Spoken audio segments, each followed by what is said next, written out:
Second question. Shoaff said, Mr. Rohn, you want to be successful and powerful and sophisticated and healthy and influential, a hero to your family. Question. In the last 90 days, how many books have you read?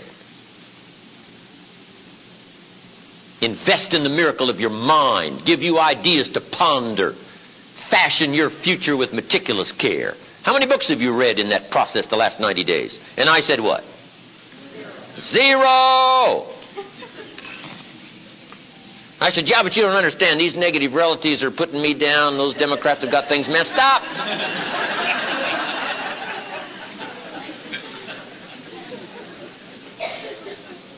Third question.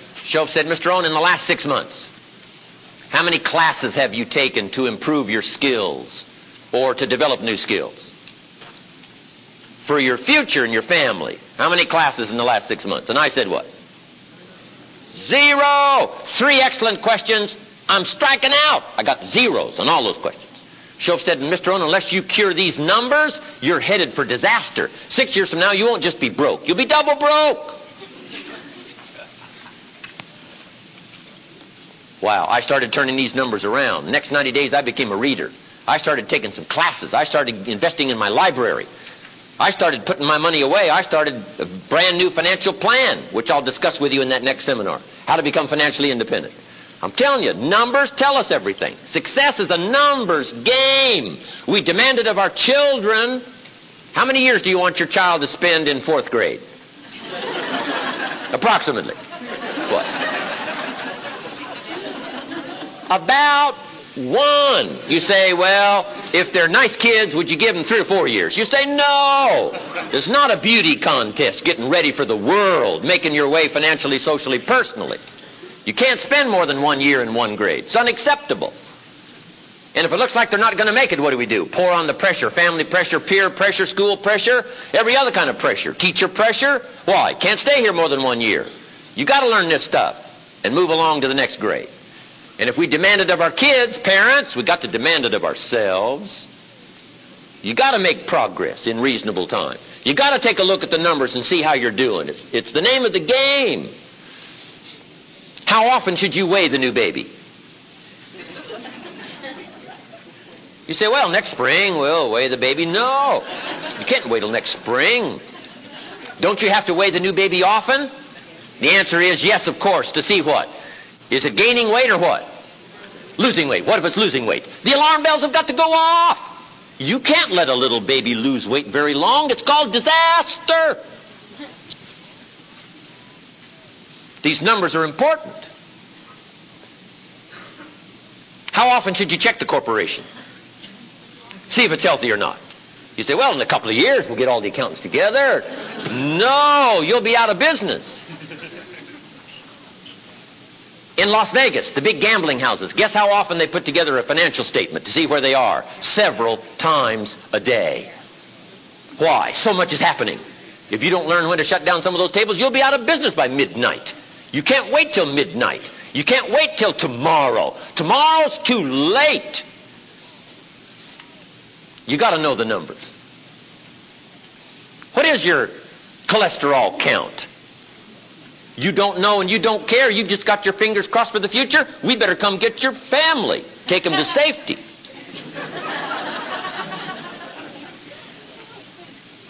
Come on. Be responsible for the set of your own sail. Leave it to no one else but yourself and learn to refine these numbers yourself. How many pounds overweight should you be at age 50?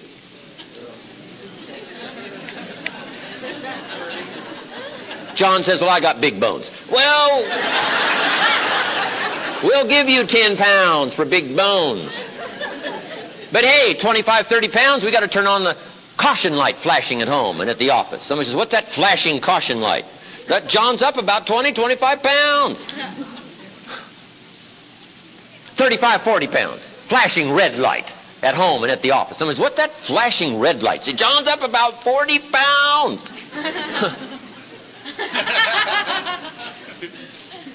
50-pound siren. Someone says, what's that siren? Said, John's over 50 pounds. I'm asking you to take charge of your own life. Take charge of your own retirement. Take charge of your own health. Don't just drift along with the crowd who don't care and don't care to be responsible about being meticulous about the numbers. Some of these numbers have got to be coming down like your cholesterol. Some of these numbers have got to be going up like the number of books in your library. And don't be satisfied until you've looked at all your own numbers and be responsible. Don't wait for somebody to come along. Fortunately, I had somebody come along at age 25. But what if nobody comes along? You've got to be responsible yourself. Seek out the information. If you search, you can find it. Motivation. Here's what's really important. Self-motivation.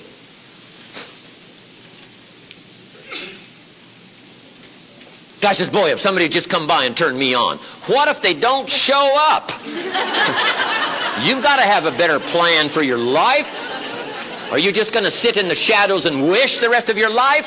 The answer is no. I'm telling you, you've got to get up. You've got to do something about it. Become self-motivated. Become self-educated.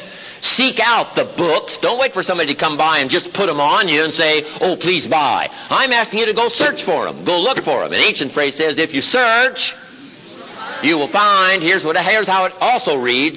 In order to find, you must search. Like you did today. Come searching. I appreciate that.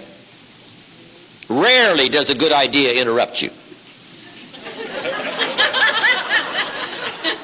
You got to go looking for it. You got to go to church and see if you can find it. You got to go to the library and see if you can find it. You got to come to seminars like this and see if you can find it. You got to get the books and read and see if you can find it. You got to listen to the cassettes and see if you can find it. And it says, if you will search, you'll find some good ideas to change your health. You'll find some good ideas to change your ability to get promoted. You'll find some good ideas to change your income, change your future, change the amount of properties you own. I'm telling you, you'll find it. Results is the name of the game. Let's check the numbers. Don't be satisfied with anything less than the best of numbers. Jesus walked along one day with his disciples, saw a fig tree. Interesting story. And as Jesus looked suspiciously at this fig tree, he said to his disciples, does that fig tree have any figs? Do you think that's an important question? I'm telling you, for a fig tree, it's the all-important question. Does it have any figs? His disciples said to Jesus, no, sir, of all the trees you were to pick, this particular fig tree does not have any figs. The story said Jesus lost his cool. One of the few times he lost his cool. Why? I think to make a point. A fig tree without figs, it is unacceptable. Jesus swiftly said, I suggest if that fig tree doesn't have any figs, I suggest you promptly take it out. And he added, why let it take up the desk? I mean the ground.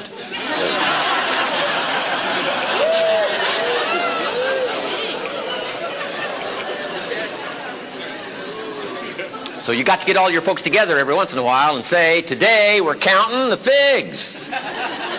What for? To see who gets to stay. Why? It's the name of the game. Ancient story said a master had 3 servants and he gave them talents. One of the most extraordinary stories ever recorded. The story of the talents. In those days, a talent was a measure of gold, or it could be money, or any value. And he said to his 3 servants, now in those days it was not a servant like we would consider a servant, but a caretaker. And the master said to his caretakers, take these talents, these values, and see what you can do with them. I'm off on a journey. I'll be gone for a while. When I get back, we'll go over the numbers.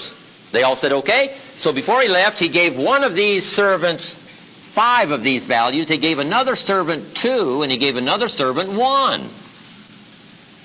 Now, why the difference in number? We don't know. What do you know? You don't know. I don't know. Nobody knows. But kids would come up with the obvious. What's the obvious up here? They all had something. There were no zeros up there. And I got to say that to this audience this afternoon. There's no zeros here. You wouldn't have gotten this far, showed up, partnering with your cash and your time. Everybody here's got something. Doesn't matter whether it's 1, 2, or 5. Who cares as long as you got something to work with? I usually take the simple approach. The obvious is best for me. The guy says to me, well, this happens to me and this happens to me and all this goes wrong for me. How come all this happens to me? I say, beats me. All I've been able to figure out is those kind of things always happen to people like you. What do I know? I'm no genius. But here's what I do know based on my own experience. If you will change, everything will change for you. Don't keep crossing your fingers and hoping the wind will change. Go to the library. Get you a card. Find this little book, Richest Man in Babylon. Attend more seminars. Buy more cassettes and more books. Attend more sermons. Listen to more dialogue. The lyrics of songs. Get yourself better educated. And I'm telling you, you can change anything you want to change. If you'll change, it'll all change. If you change, your ability to be promoted will change. If you don't change, it isn't going to change. You'll have to be satisfied with the same problems you got today over the last 5 years. They're going to continue the next 5. But if you'll change, it'll all change. So what, the numbers? Here was the master's instructions. Whatever I gave you, see what you can do with it. When I come back, let's have an accounting. Story said he went away, came back from his journey, and he got the 3 together after he got back and said, what happened? This servant said, I turned the 5 you gave me into 10. How about that? How do you go from 5 to 10? It's a miracle. Master said what? Good numbers. 5 to 10. Then he asked this servant, I gave you 2, what happened? This servant said, I went from 2 to 4. Now, he didn't go from 2 to 10, but he at least went from 2 to 4. Here's what I've got to ask you to do in all maturity, since this is a fairly mature audience. In all maturity, someday you've got to put together your at least list. How can you live with yourself by the end of the year unless you at least what? At least, next year, at least, to have the admiration of your family, at least, put together your at least list. Don't let yourself off the hook with less than you can do, less than you can perform. You don't have to go to 10, but if you got 2, you got to go to 4.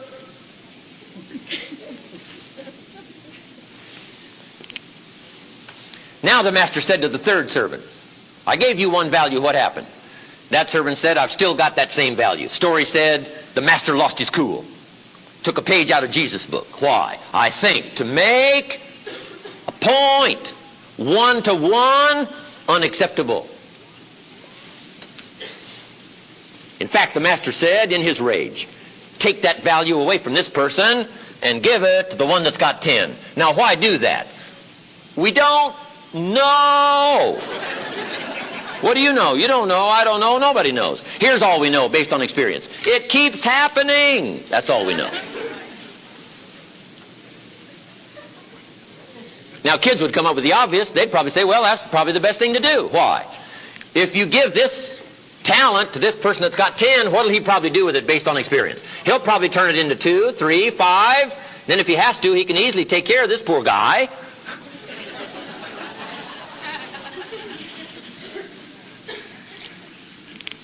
We've all learned, haven't we, the wisdom of an ancient script. Here's what it says. Whatever you don't use, you lose. You're not entitled to it anymore. You got gifts you don't use. You got brains you don't use. You got strength you don't use. You got intelligence you don't use. You got some drive you put on the shelf, not using anymore. I'm telling you, you're going to lose. You're going to lose. 10 years from now, it's called wipeout. Enough years, and it's called disaster.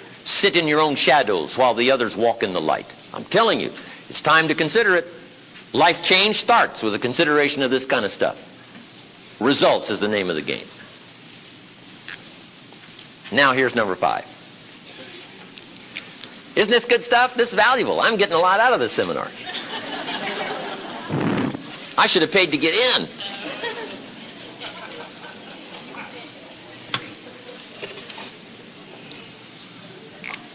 Here's number 5. After results, the 5th piece of the 5 major pieces is called lifestyle. Lifestyle now is the ultimate challenge of life. And here's the clue to lifestyle. Take your results and, jot this word down, fashion. Fashion for yourself a good life. Fashion, like weaving a tapestry. A good life must be woven with care. It doesn't just happen by accident. Mr. Shoaff gave me two phrases that helped change my whole life. Let me give you those two phrases. This is worth more than the price of the seminar, what I'm about to share with you now in the next couple of minutes. Here was the first phrase. Shoaff said, Mr. Rohn, if you wish to be wealthy, study wealth. Just jot that down. If you wish to be wealthy, study wealth. When he said that, I said to myself, my gosh, I don't know anybody that studies wealth. Where am I going to learn it? He said, never mind. Now that you've gone to work for me, get this little book, Richest Man in Babylon. He said, I will teach you how to become wealthy. I got the book, he taught me. By the time I'm 31, I'm a millionaire. I'm telling you, I recommend it. If you wish to be wealthy, study wealth.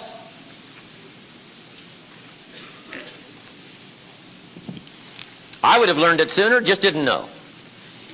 In high school, if they would have offered Wealth 1, Wealth 2, I'd have taken both classes. I wouldn't have waited until I was 25 and broke.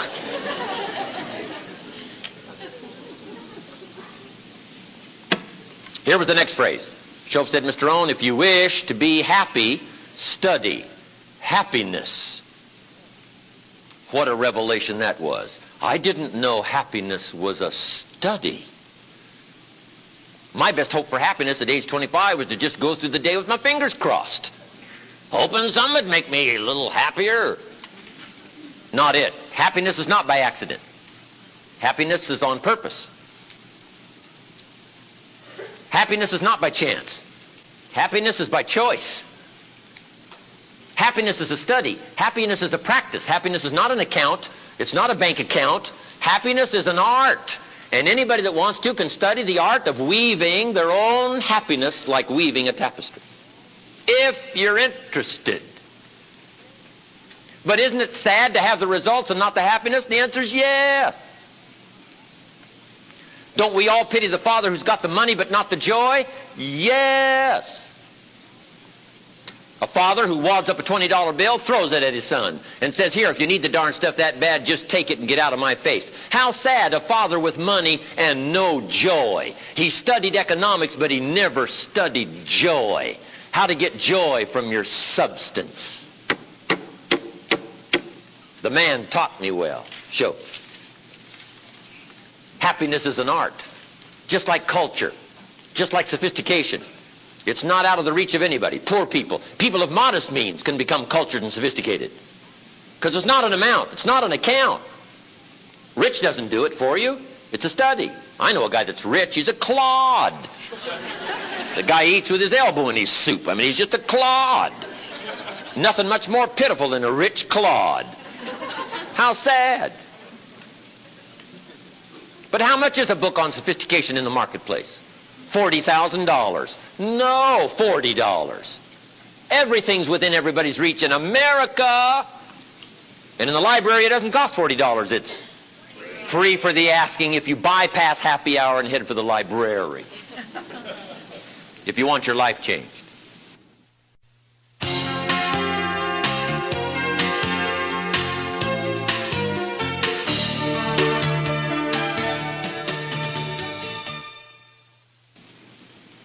Culture, sophistication is within reach of all of us. Happiness is within reach of all of us. But here's the clue. Happiness must be woven like weaving a tapestry. If you want a happy birthday, you've got to weave it. A happy birthday is not just accidental. It's woven with care. A good evening is woven with care. The good life is woven. An experience is woven like weaving a tapestry, if you're interested. Happiness is not a hope. It's a plan. It's an art. It's a learned art, and anybody that wants to can learn it. Happiness. One of my friends had a birthday party, Beverly Hills. His wife wove that party so carefully, it was one of the most extraordinary events I've ever attended. Everybody that was there will remember this birthday party for the rest of their lives. Why? It was so well woven. 10 o'clock at night, guy says, oh my gosh, this is my wife and I's anniversary. He heads for the drugstore, pick up some trinket. Not woven well. Come on. If you want a good weekend, you've got to weave it. Don't just hope it'll happen by accident and that you'll have some happiness. No, happiness is an art. It's an art form, and anybody that wants to can study it and practice it until you get so good at it, you can dazzle. Any father who wants to can dazzle his family with his present resources. You don't need any more resources. You just need to learn how to weave and not leave it to chance. Guy gets home, says, give me a beer, turn on the television, let's get happy. No, no, no, no.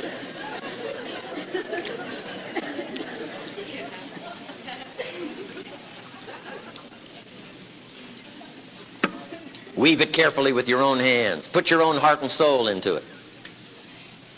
Now, sure, when you get more money, you can go more places. It doesn't make you any happier. Happiness is a separate art from travel. Happiness is separate from anything else. Happiness is separate from economics. Happiness must be carefully woven on its own. Sure, I get to fly the Concorde now. You can get there faster, but you can't be any happier. You got to weave that.